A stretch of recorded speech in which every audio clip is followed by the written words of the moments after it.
I won't lie, I didn't know a whole lot about Japan before I got here. I knew what Pikachu was, and I'd seen The Last Samurai about 3 times, and that was probably the extent of my knowledge. I actually did most of my reading about Japanese etiquette on the horrific 12-hour flight between London and Tokyo, and I've pretty much just winged it ever since. In hindsight, there are a lot of things I know now that I would have done well to comprehend before I got here. So today, I've taken 5 years of experience in the field and compiled it into this list of 12 things not to do in Japan. So when you're on your flight here, you needn't worry about reading about cultural etiquette. You can sit back, relax, and enjoy the in-flight entertainment with incredible titles to choose from, such as The Emoji Movie, Valerian and the City of 1,000 Disappointments, Ace Detective Sherlock Bones. And I think we can all agree, of those 3 movies, the most compelling would have to be Sherlock Bones, Ace Detective. Especially with that brilliant tagline, the world's first talking police dog on a mission impossible. Mission impossible. It doesn't really work, does it? At all.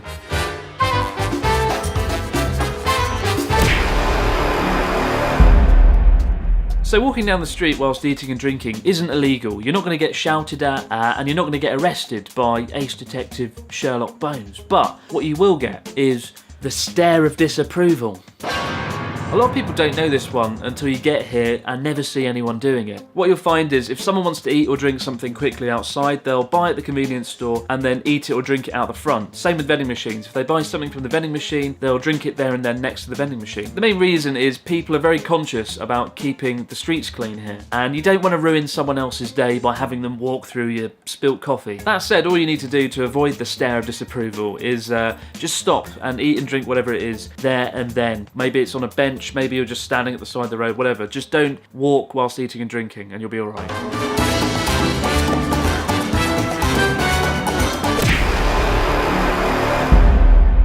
3 things to point out here. Number 1, never put your chopsticks upright into the rice, as this is part of a ritual conducted at funerals when offering rice to the spirits of the deceased. Similarly, number 2, never pass things from chopstick to chopstick, because again, this is done during funerals to pass the bones of cremated relatives, so that kind of imagery doesn't go down well over dinner, as you'd expect. Probably best not to conjure up imagery surrounding death before you've even had your lunch. Oh, and thirdly, don't do the rubbing of the chopsticks. You know when you open wooden chopsticks, you like to do that to get rid of the splinters, and just because it's fun. Everyone loves doing that, right? But don't do it in Japan because it's seen as rude to the owner, because you're basically saying, oh, your chopsticks are probably cheap, which, let's face it, they probably are. But in fact, they usually definitely are.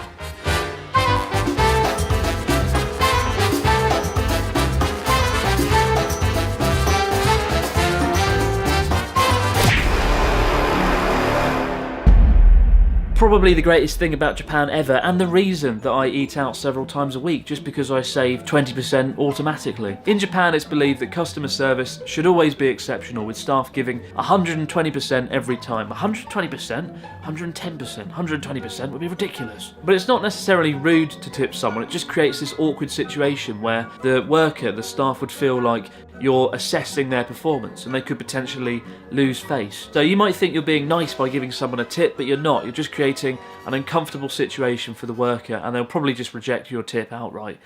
So don't be tempted to do it.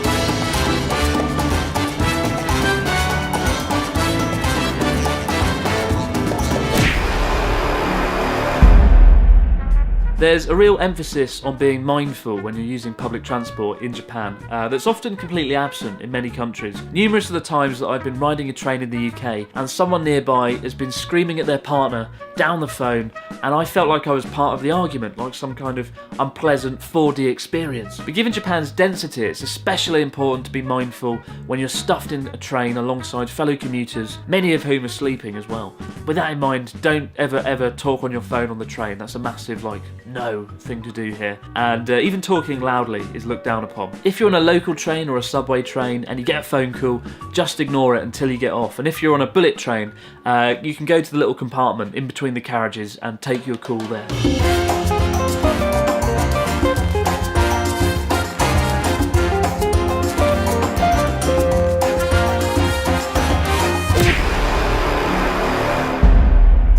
I remember for the first few years that I lived here, whenever someone handed me a business card, I was utterly terrified because until then, business cards to me had always just been a bit of paper or a bit of card with some writing on. But in Japan, they are so much more. Once you've exchanged business cards, the trick is to imagine you've just been handed the lost treasure of El Salvador or something. First, study it meticulously, the name, the job position, the details, and then either put it in your business card holder or just put it on the desk if you're at a business meeting. Just put it on the table. Never play around with business cards or put them in your back pocket because they're seen as a physical extension of the person themselves, and you don't want to stuff somebody's physical extension down your back pocket. If you're doing business in Japan, always carry business cards. You don't want to be that awkward foreigner who stood there writing out their name and number 50 times in 1 hour on the back of a tissue. And for the record, I am usually that awkward foreigner scribbling down my details because I do forget to bring them, and subsequently I hate myself when it happens.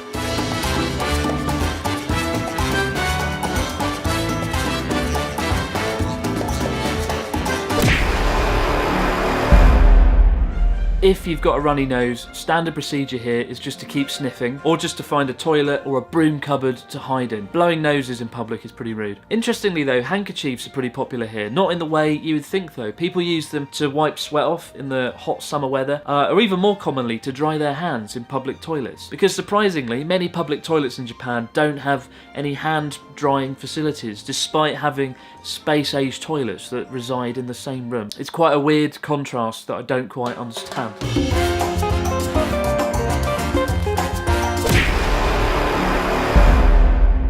Physical contact in Japan isn't really a thing. You'll bow a lot, you'll nod enthusiastically daily, but occasionally you might shake hands with someone if they're a good friend or a business client that you get on well with, but generally I avoid it unless someone makes the first move. And hugging in particular doesn't go down well. It's just met with expressions of awkwardness and despair. And also amongst couples, public displays of affection are phenomenally rare here, so don't be surprised if you get the stare of disapproval if you're kissing your partner frantically in the street. And I think that it should definitely be this. If you're the sort of person who feels the need to have a debate or an argument about things or throw your opinions out there constantly, people will find you obnoxious and dislikable and probably just avoid you. Embedded heavily within the culture is this idea of keeping harmony and avoiding conflict at all costs. And it's a lot easier to do that when people aren't at each other's throats, throwing around opinions. Sometimes it can be frustrating when people are just unwilling to speak their minds or give you a clear yes or no answer. I mean, one time, one of my colleagues when I was teaching, I asked him, do you have any pets? And he said to me, maybe my cat is dead. I was like, maybe your cat is dead? What does that mean? It is dead or is it not dead? It's not Schrodinger's cat, is it? It turned out the cat was definitely dead, but he was just the sort of person that always liked to use the word maybe and just not express certainty. But if there's one reason I've never seen a fight anywhere in Japan in the last 5 years, it's probably this reason. That people are a lot more careful about expressing their opinions and holding back what they really think.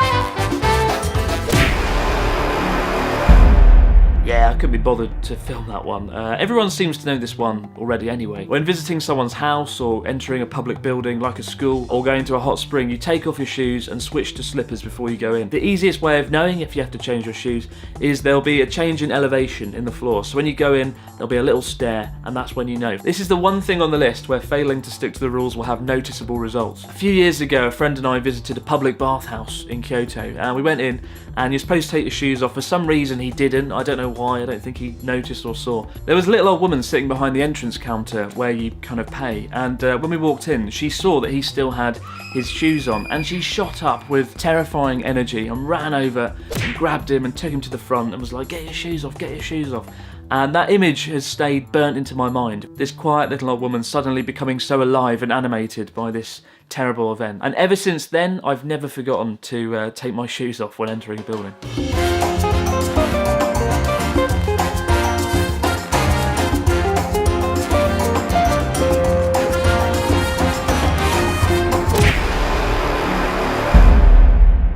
For whatever reason, rubbish bins and trash cans are disturbingly rare in Japan. Outside of convenience stores, it can be a nightmare to find one. And the reason I put this on the list is because so many people, so many of you guys message me on Twitter saying, I'm in Tokyo and I can't find a bin, what should I do? I've wandered through Tokyo for up to 20 minutes sometimes just in search of a bin and can't find one. The streets though, despite that, are shockingly clean here because people, if they can't find a bin, they just take the rubbish home with them. It can feel like some kind of mini game sometimes, going in search for a bin, because when you do find a bin you feel a real sense of achievement. But despite that, don't be tempted to litter, just keep trying and you'll find a bin one day.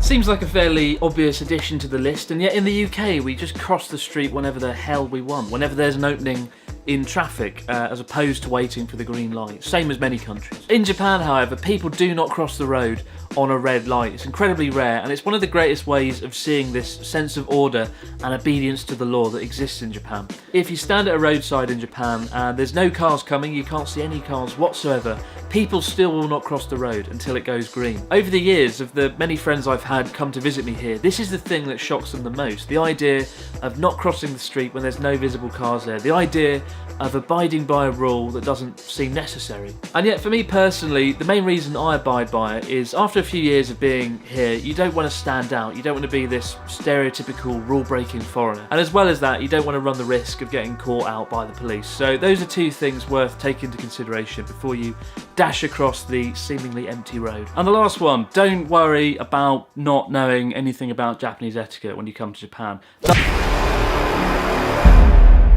As I said earlier in this video, there aren't going to be any real consequences to not following any of these things, apart from maybe the footwear one. That's quite scary. You don't want to get dragged off by an old woman. The reason I say don't worry too much is because I find a lot of people come here and they're very nervous and very anxious about following the etiquette they don't really comprehend. And that includes even me. When I came here, I didn't know anything. And I was constantly anxious and nervous that I was making mistakes. But really, as a foreigner in Japan, you get kind of a free pass to make mistakes. People are understanding and they're kind and they will let you off. So don't become too nervous about following all the rules. Do your best, but don't become a nervous wreck. So those are my 12 things not to do in Japan, but what have I missed out? Let us know in the comments section below. I've probably missed out. Don't ever be late.